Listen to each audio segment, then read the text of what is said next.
আৰু এবাৰ কেন্দ্ৰীয় মন্ত্ৰী পবিত্ৰ মাৰ্ঘেৰিটাৰ বাসগৃহত চুৰি কাণ্ড সংঘটিত হয়। গুৱাহাটীৰ জয়ানগৰৰ বাসগৃহত চুৰে চলালে লুটপাট। নিৰ্মীয়মান বাসগৃহৰ পৰা চুৰে লৈ গ'ল মূল্যৱান সা-সামগ্ৰী। লুৰ সামগ্ৰী কপাৰটাৰ লৈ গ'ল চুৰৰ দলে।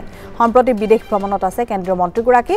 চুৰি ঘটনাৰ পিছতে গুৱাহাটী আৰক্ষীৰ মাজত এতিয়া হাহাকাৰ অৱস্থা। কাৰণ সাধাৰণতে দেখিবলৈ পোৱা যায় মহানগৰীৰ প্ৰতিটো প্ৰান্ততে নিশাৰ ভাগত চুৰিকাণ্ড ঘটনা সংঘটিত হৈ থাকে। সাধাৰণ লোকটো সাধাৰণে কথা, এতিয়া মন্ত্ৰীৰ বাসগৃহত চুৰিকাণ্ড সংঘটিত হৈছে। এইবাৰ কেন্দ্ৰীয় এগৰাকী মন্ত্ৰী পবিত্ৰ মাৰ্ঘেৰিটা তেওঁ বিদেশ ভ্ৰমণত থকা অৱস্থাত তেওঁৰ নৱনিৰ্মিত সেই বাসগৃহত চুৰে এইবাৰ চাফাই অভিযান চলালে। গুৱাহাটীৰ জয়ানগৰৰ বাসগৃহত চুৰে চলালে লুটপাট। নিৰ্মীয়মান বাসগৃহৰ পৰা চুৰে ইতিমধ্যে লৈ গৈছে মূল্যৱান সা-সামগ্ৰী। লুৰ সামগ্ৰীকে ধৰি কপাৰটাৰকে ধৰি বিভিন্ন ধৰণৰ সামগ্ৰী ইতিমধ্যে চুৰে লৈ গৈছে। সম্প্ৰতি বিদেশ ভ্ৰমণত আছে কেন্দ্ৰীয় মন্ত্ৰীগৰাকী আৰু এই চুৰি ঘটনাৰ পাছতে গুৱাহাটী মহানগৰ আৰক্ষীৰ মাজত এতিয়া হাহাকাৰ লাগিছে।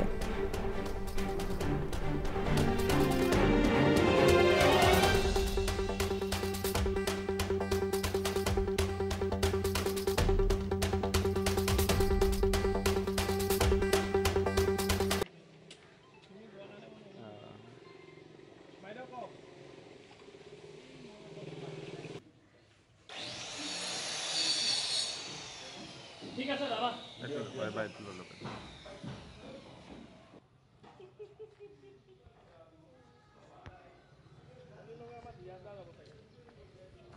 চাৰিওফালে মানে কি ক'ব আৰু চুৰ কৰা বস্তু দেখিছে নে নাই?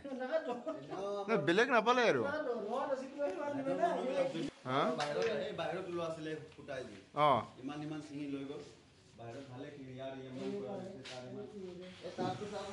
যিমান লগ পাইছে আৰু ইমান নিছে আৰু কাটি লৈ গৈছে।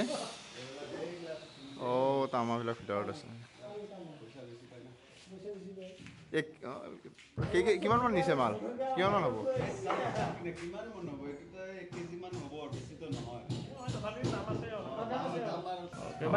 এই ঘৰটো কাৰ আছিলে?